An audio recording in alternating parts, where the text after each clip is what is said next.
Hi friends, అందరూ ఎలా ఉన్నారు? ఇవాళ పనస గింజలతో ఒక వెరైటీ రెసిపీ అనమాట. మీలో ఎంతమంది చేశారో ఈ రెసిపీ చూసిన తర్వాత కామెంట్ చేయండి. వీడియో అందరు చూస్తున్నారు కానీ సబ్స్క్రైబ్ చేసుకోవట్లేదండి. ఖచ్చితంగా సబ్స్క్రైబ్ చేసుకోండి. మీకు వెరైటీ రెసిపీస్ కావాలంటే కామెంట్ చేయండి. ఇప్పుడు పనస గింజలు అయితే తీసుకున్నానండి. పచ్చి తీసుకొని కుక్కర్లో కొంచెం వాటర్ వేసేసి ఉడకపెట్టుకున్నాను అనమాట. పనస గింజల్ని ఉడకపెట్టుకొని వాటి పైన పొట్టు తీసేసాను అనమాట. పొట్టు తీసేసి చల్లారనిచ్చుకోవాలి.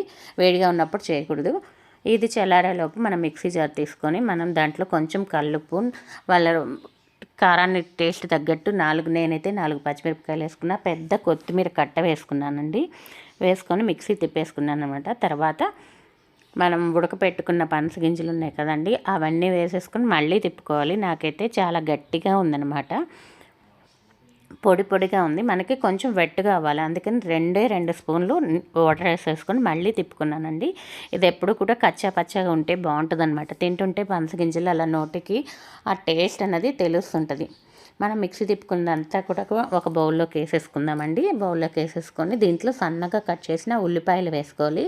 ఉల్లిపాయలు ఎంత ఎక్కువ వేస్తే అంత టేస్ట్ బాగుంటుంది. బాగా సన్నగా కట్ చేసుకున్న 2 ఉల్లిపాయలు వేసుకున్నాను నేను. దీంట్లో క్రిస్పీనెస్ కోసం, ఇది పిండి పదార్థం కదండి, అందుకని దీంట్లో కొంచెం క్రిస్పీ కోసం 2 స్పూన్లు అనమాట బియ్యపిండి వేసాను. బియ్యపిండి వేసేసి కలుపుకోండి. మీకు బాగా పొడిగా అనిపిస్తే నీళ్ళు ఇలా చల్లుకోవాలన్నమాట, పోసుకోకూడదు. ఇది మొత్తం ఒక ముద్దలాగా అయ్యేటట్లు చూసుకోవాలి. ఈలోపు మనం బాండి పెట్టేసుకొని ఆయిల్ హీట్ చేసుకుందామండి. ఆయిల్ హీట్ అయ్యింది. మనం ఒక్కొక్కటిగా ఆయిల్లో వేసుకుంటూ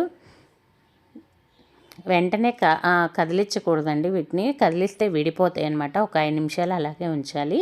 ఇది కొంచెం వేసేటప్పుడు మందంగా వేసుకోవాలి, పల్చగా వేస్తే రావన్నమాట. కొంచెం మందంగా ఉంటే చాలా టేస్ట్గా ఉంటుందండి. మీలో ఎంతమంది చేస్తారండి పనస గింజలతో ఇలా వడలు? నేనైతే సాంబార్ చేస్తాను, గ్రేవీ చేస్తాను. చపాతీ గ్రేవీ అయితే చాలా బాగుంటుందండి. మీరు కూడా ఖచ్చితంగా ట్రై చేయండి. ఇలా చేసి పెడితే కనుక మీ ఇంట్లో వాళ్ళు కూడా దేంతో చేశారో అడగండి, ఎవరు చెప్పలేకపోతారనమాట. నేను చేసి పెట్టాను, మా ఇంట్లో వాళ్ళు ఎవరు గెస్ట్ చేయలేకపోయారనమాట. నేను క్లూలు ఇస్తే తర్వాత ఫైనల్గా కనుక్కున్నారు. ఒకప్పుడు పనస గింజలు తెలియక ఎన్ని పడేసేవాళ్ళమో, ఇప్పుడైతే అడిగి మరీ తీసుకుంటున్నాం అనమాట. పనసకాయలు అమ్మే చోట కూడా మనకి గింజలను అడిగితే వాళ్ళు ఇస్తారనమాట, డబ్బులకి ఇస్తారు. ఒకప్పుడు ఫ్రీగా ఇచ్చేవాళ్ళు.